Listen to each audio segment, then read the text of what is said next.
Si demain nous éradiquions toutes les mouches sur la planète, en 5 ans, toute la chaîne alimentaire s'effondrerait. Le chocolat, le café et des dizaines d'espèces de fruits disparaîtraient des magasins. Mais le pire serait ce qui commencerait à s'accumuler dans les rues de votre ville, c'est à ce moment-là que vous supplieriez les mouches de revenir. Bienvenue dans le monde sauvage. La mouche, au cours des dernières 24 heures, elle s'est posée sur des cadavres, des excréments, de la viande en décomposition, puis elle a atterri sur votre nourriture, et vous, très probablement, vous avez mangé cette nourriture. Chacun d'entre nous le fait régulièrement. C'est pas une exagération, c'est simplement de la biologie. Mais c'est là que commence la partie étrange. Cette créature qui vous inspire un dégoût instinctif est en même temps l'un des architectes clés de la vie sur toute la planète. Sans la mouche, il n'y aurait pas de chocolat. Sans la mouche, il n'y aurait pas la moitié de la médecine moderne, et sans la mouche, des écosystèmes entiers sur lesquels tout repose s'effondreraient.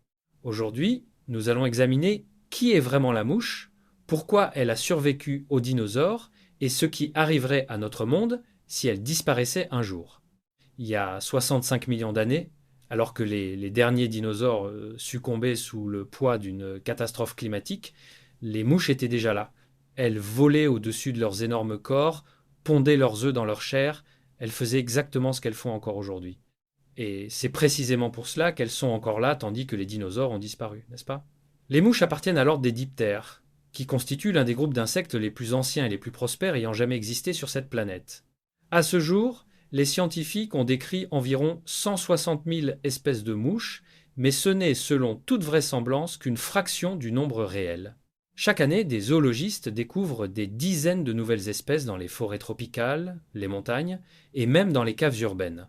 Quand la plupart d'entre nous entendent le mot mouche, la même image apparaît dans leur tête. Un insecte gris tournant au-dessus d'une assiette et bourdonnant effrontément près d'une oreille.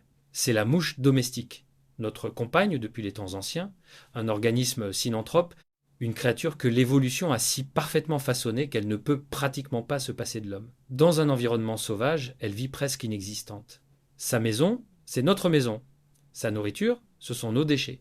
Des milliers d'années passées aux côtés des humains l'ont si profondément intégrée dans notre vie quotidienne qu'elle est devenue une sorte de membre indésirable de la famille qu'on ne peut tout simplement pas chasser. Mais la mouche domestique n'est qu'une espèce parmi 160 000.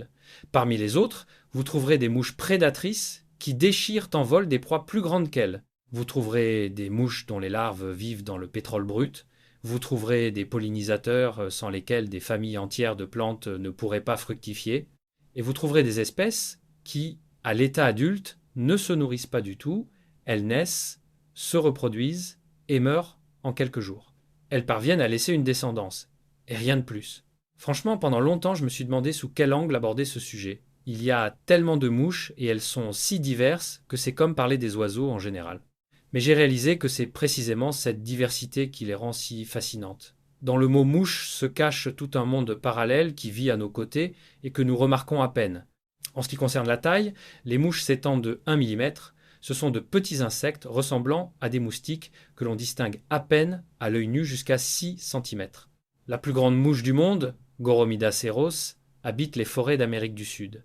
L'envergure de ses ailes atteint 12 cm. Ce n'est plus un insecte qu'on écraserait instinctivement avec un journal. C'est quelque chose dont on voudrait simplement s'éloigner lentement. On trouve des mouches littéralement partout où il existe de la vie organique. On peut les trouver dans la toundra arctique et les marécages tropicaux, dans les déserts et sur les crêtes montagneuses. Une espèce, appelée mouche du pétrole, survit sans problème dans des flaques de pétrole brut et se nourrit d'insectes qui y sont piégés. Cette créature est une œuvre de l'évolution, perfectionnée pour toutes les conditions imaginables. Vous êtes-vous jamais demandé pourquoi les mouches sont si incroyablement efficaces? Écrivez dans les commentaires ce qui, selon vous, est leur principal secret. Je répondrai à cette question un peu plus loin, et la réponse vous surprendra probablement. Un chapitre à part mérite la façon dont les mouches se reproduisent. Et c'est probablement la réponse la plus importante à la question de leur succès évolutif. La mouche domestique pond de 100 à 150 œufs en une seule ponte. Au cours de sa vie entière, elle parvient à en pondre jusqu'à 2000. Dans des conditions favorables, le chemin de l'œuf à l'adulte ne prend que 10 à 14 jours. Cela signifie que 10 générations peuvent se succéder en un seul été chaud. Des scientifiques ont calculé que si une paire de mouches se reproduisait sans aucune restriction pendant seulement 5 mois, leur descendance couvrirait toute la surface de la Terre d'une couche de plusieurs mètres d'épaisseur. Bien sûr, cela ne peut pas arriver. La nature a construit un système de freins et de contrepoids, mais le chiffre lui-même témoigne de la pression évolutive à laquelle nous avons affaire. Parlons maintenant de la raison pour laquelle vous ne pouvez tout simplement pas attraper une mouche à la main. Apparemment petite, lente, prévisible, et pourtant la paume frappe encore et encore dans le vide. C'est pas un hasard. C'est le résultat de 65 millions d'années d'ingénierie évolutive. Commençons par les yeux. Les yeux de la mouche sont probablement l'organe visuel le plus perfectionné de tout le règne des insectes. Chacun des 2 yeux composés est constitué de plusieurs milliers de lentilles individuelles, appelées omatidies. Chacune enregistre son propre petit fragment de l'espace. Ensemble, elles offrent à la mouche un champ de vision quasi circulaire d'environ 360 degrés dans le plan horizontal. Cela signifie que la mouche voit tout ce qui se passe derrière elle, à ses côtés et au-dessus d'elle, et ce, simultanément. La surprendre est presque impossible. En plus des yeux composés, la mouche possède 3 yeux simples au sommet de la tête.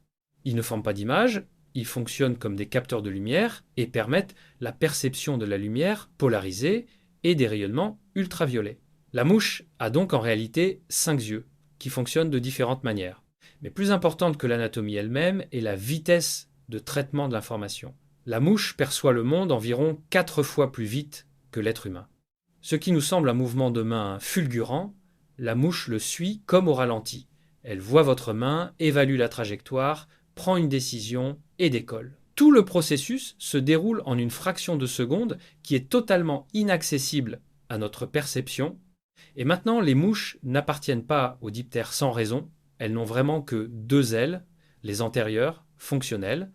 La paire postérieure s'est transformée au cours de l'évolution en ce qu'on appelle des haltères, de petites excroissances en forme de massue qui vibrent pendant le vol et fonctionnent comme un gyroscope. C'est précisément grâce aux haltères que la mouche peut se maintenir sur place, changer de direction instantanément, voler à reculons et effectuer des manœuvres aériennes inaccessibles à la plupart des autres insectes. Et d'ailleurs, ce sont les haltères qui produisent le son caractéristique que nous connaissons tous. Ce bourdonnement ne provient pas des ailes, mais de ses organes vibrants. Les muscles contrôlant les ailes de la mouche travaillent à une fréquence de 100 à 200 battements par seconde. À titre de comparaison, l'abeille atteint environ 250 oscillations, le bourdon environ 170. La mouche est, à cet égard, un pilote hautement qualifié de milieu de gamme, mais avec une maniabilité dont tout le monde pourrait absolument être jaloux. Les pattes constituent une histoire à part. Sur chacune des 6 pattes de la mouche se trouvent des griffes et une paire de coussinets mous couverts de milliers de poils microscopiques. Ces poils sécrètent une substance collante, quelque chose comme un ruban adhésif naturel mais très faible. Elle suffit cependant à permettre à la mouche de supporter le poids de son propre corps au plafond ou sur une surface de verre verticale. C'est pourquoi la mouche marche si facilement là d'où vous tomberiez immédiatement. Et pour finir, le goût, la mouche ne goûte pas la nourriture avec sa bouche, ses récepteurs gustatifs sont placés sur ses pattes. Dès qu'elle touche une surface, elle reçoit immédiatement des informations sur ce qui se trouve devant elle, est-ce comestible ou non, acide ou sucré, sans danger ou toxique. Cela explique exactement son comportement typique. La mouche ne se pose pas sur votre nourriture sans raison, elle l'analyse. Personnellement, de tout ce que j'ai appris, c'est justement la question de la perception du temps qui m'a le plus impressionné. J'ai un jour rencontré une étude dans laquelle des scientifiques mesuraient la réaction d'une mouche à un objet s'approchant. La mouche commence à préparer son corps au décollage avant de prendre la décision finale concernant la direction de fuite. En d'autres termes, la mouche anticipe votre mouvement et part en avance. Ce n'est plus un simple réflexe, c'est quelque chose que chez un être humain on appellerait de la prévision. Ajoutez à cela l'odorat. Les antennes de la mouche ne sont pas seulement des capteurs d'orientation dans l'espace, ce sont des analyseurs chimiques extrêmement sensibles. La mouche détecte les odeurs à des centaines de mètres de distance. Elle trouve la source de nourriture ou l'endroit approprié pour pondre ses œufs en suivant une trace olfactive avec une précision qui ferait envier un chien policier entraîné. C'est précisément pourquoi il suffit de laisser quelque chose de sucré ou de carné sur la table, et au bout de quelques minutes, la première mouche apparaît. Elle n'a pas vu la nourriture, elle l'a sentie. Mais c'est là que commence le côté sombre dont nous avons parlé au début. Tout ce qui fait de la mouche une créature si parfaite, son omnivorie, sa capacité à vivre partout, sa rapidité de reproduction, tout cela en fait en même temps l'un des vecteurs de maladies les plus efficaces de toute l'histoire de la vie sur Terre. La mouche domestique ne mord pas, n'injecte pas de venin, elle se pose simplement, mais son corps est couvert de poils rugueux auxquels s'accroche tout ce qu'elle a touché. Et elle a touché, rappelons-le, des ordures, des excréments, de la matière organique en décomposition. Sur les pattes d'une seule mouche domestique, des scientifiques ont identifié les agents pathogènes du typhus, de la dysenterie, de la tuberculose, du choléra et de la salmonellose. Et ce, tous en même temps. La mouche n'est pas malade, elle est simplement porteuse. Le mécanisme d'infection est brutalement simple. La mouche se pose sur de la nourriture, fait un pas ou deux, et une partie de ce qu'elle avait sur les pattes et la trompe reste sur la surface. Pour contracter la dysenterie, une quantité infime de bactéries suffit, donc le gâteau sur lequel une mouche s'est posée, une fois n'est plus simplement un gâteau avec une mouche dessus, c'est une source potentielle d'infection grave. Mais la mouche domestique n'est en réalité que le scénario le plus bénin. Il existe des créatures du même ordre face auxquelles la mouche domestique ordinaire semble inoffensive. La mouche tsetse, un insecte gris d'environ 1,5 cm de long vivant en Afrique subsaharienne. À première vue, rien de particulier, mais cette trompe avancée comme une aiguille abrite des trypanosomes, les agents pathogènes de la maladie du sommeil. Lorsqu'ils pénètrent dans le sang humain, les trypanosomes survivent pendant plusieurs semaines dans la peau, puis pénètrent dans les vaisseaux lymphatiques et finalement dans le cerveau. La maladie progresse lentement. D'abord la fièvre, puis des troubles du sommeil, la désorientation, des convulsions, le coma et sans traitement la mort. Au cours du XXe siècle, la maladie du sommeil a coûté la vie à environ 3 millions d'êtres humains. La mouche tsetse attaque tout ce qui bouge et émet de la chaleur. Les voitures, les humains, le bétail. La seule créature qu'elle n'attaque pas, c'est le zèbre. L'alternance des rayures noires et blanches perturbe d'une façon ou d'une autre son système de navigation. Elle ne parvient pas à reconnaître le contour du corps, ni l'endroit où se poser. C'est pourquoi les zèbres pèsent tranquillement là où tout autre grand animal risquerait sa vie chaque minute. Un autre exemple moins connu mais vraiment terrifiant est la mouche Wolfartia. D'apparence, elle est presque impossible à distinguer de la mouche domestique ordinaire, mais elle ne pond pas ses œufs dans les ordures ni sur les cadavres. Elle les pond directement dans les tissus vivants, dans les oreilles, dans le nez, dans les plaies ouvertes. Les larves se nourrissent de la chair vivante de leur hôte. Cette espèce habite le sud de l'Europe et une partie du territoire asiatique de la Russie, et avec les changements climatiques en cours, son aire de répartition se déplace lentement mais sûrement vers le nord. Et c'est là qu'apparaît la question la plus déplaisante. Si vous pensez que tout cela se passe quelque part au loin en Afrique, sous les tropiques, pas chez nous, eh bien, le réchauffement climatique redessine progressivement cette carte. Wolfartia a déjà été signalé en Crimée et sur la côte de la mer Noire du Caucase. Pour l'instant, ce sont des cas isolés. Pour l'instant. Écrivez dans les commentaires si vous avez vécu quelque chose de similaire ou si quelqu'un de vos connaissances a rapporté de ses vacances dans le sud quelque chose pour lequel il n'était absolument pas préparé. Je suis sûr que de telles histoires existent. J'ai moi-même entendu parler de gens qui avaient voyagé dans des régions méridionales et qui ont longtemps souffert des suites d'une simple piqûre à laquelle ils n'avaient initialement accordé aucune importance. Il est important d'ajouter une chose. Les espèces de mouches dangereuses sont une minorité. La grande majorité des 160 000 espèces décrites est totalement inoffensive pour l'être humain. Mais celles qui sont dangereuses, celles-là sont vraiment dangereuses. Et c'est précisément pourquoi l'humanité a mené contre la mouche une guerre depuis des millénaires, une guerre qui a influencé le cours de l'histoire bien plus que la plupart d'entre nous ne peuvent l'imaginer. Napoléon n'a pas perdu face à la Russie. Son armée a été tuée par la mouche. Cela ressemble à une exagération, mais ce sont des statistiques médicales.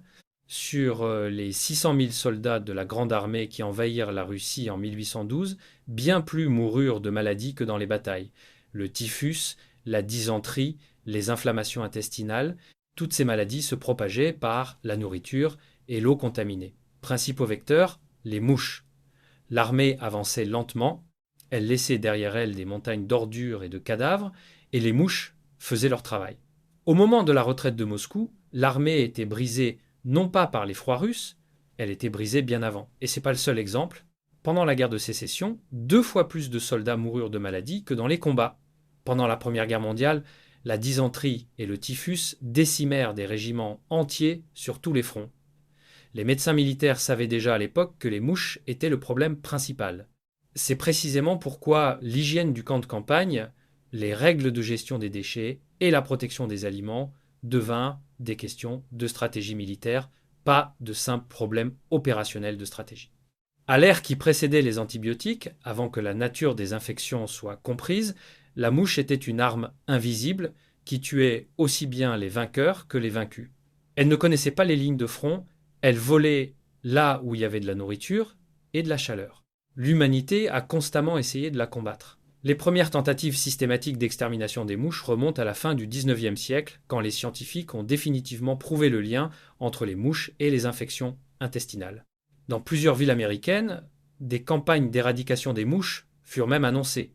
On les collectait par millions, on payait des enfants pour chaque centaine d'insectes tués. Rien n'y faisait, les mouches se reproduisaient plus vite qu'on ne pouvait les tuer. Au milieu du XXe siècle apparut le dichlorodiphényltrichloroéthane, le fameux insecticide avec lequel on inondait littéralement les champs, les villes et les marécages du monde entier. Les mouches diminuèrent effectivement en nombre, mais avec elles disparurent les oiseaux, les poissons, les abeilles et quantité d'autres animaux. Le prix était trop élevé. L'utilisation de cette substance fut interdite dans la plupart des pays, et les mouches survécurent. Et voici ce qui est le plus stupéfiant dans toute cette guerre. Chaque fois que l'homme pensait avoir trouvé la solution définitive, la mouche s'est adaptée, ou elle a simplement traversé la catastrophe là où des espèces plus sensibles avaient disparu. Ce n'est pas de la chance. C'est le résultat d'une élasticité évolutive que nous pouvons à peine imaginer. Si ce contenu vous a été utile, aimez-le, partagez-le avec quelqu'un qui pourrait être surpris, et surtout, abonnez-vous à cette chaîne pour ne rien manquer de ce que nous préparons pour vous chaque semaine. Il y a encore beaucoup de belles choses à venir. Merci de regarder et à bientôt dans le prochain épisode.